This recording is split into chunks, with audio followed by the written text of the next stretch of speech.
bonjour, ici Pasteur Timothée.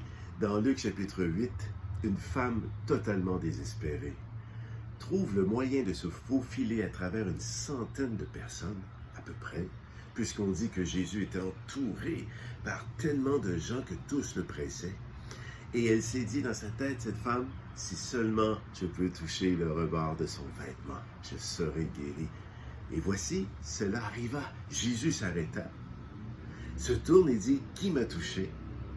Les disciples disent, Seigneur, il y a tellement de monde ici autour de toi. Voulant dire, ça peut être n'importe qui. Il dit, non, non, non, vous ne comprenez pas. Une force est sortie de moi. En d'autres mots, je viens d'opérer un miracle sans même le savoir. C'est un peu cela qu'il dit. Mais alors, il attend. Et la femme, c'est écrit qu'elle s'avança. Elle dit, oui, c'est moi.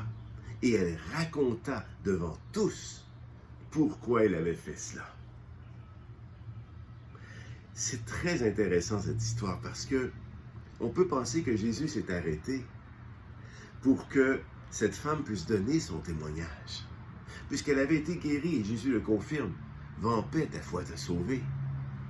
Et immédiatement, la femme a été guérie dès qu'elle a touché le vêtement de Jésus. Jésus aurait pu ne pas s'arrêter et continuer. Le miracle avait été fait, la foi en lui avait été donnée.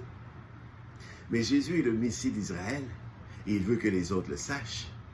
Et plus que cela, il veut que la femme témoigne devant les autres de ce qui vient de se passer. C'est très important que tu le fasses toi aussi, et moi de même.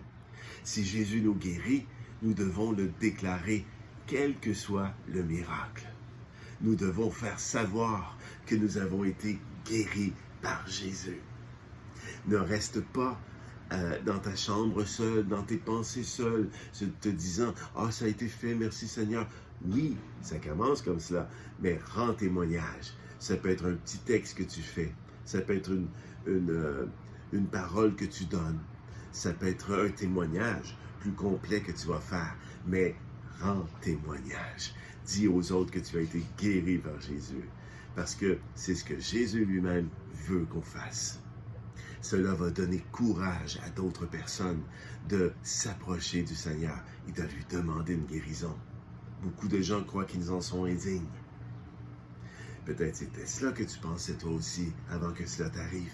Peut-être te sens-tu indigne en ce moment parce que c'est de ta faute ce qui t'arrive. Jésus veut te guérir et il peut le faire immédiatement. Aie foi en lui, prends courage et ensuite témoigne.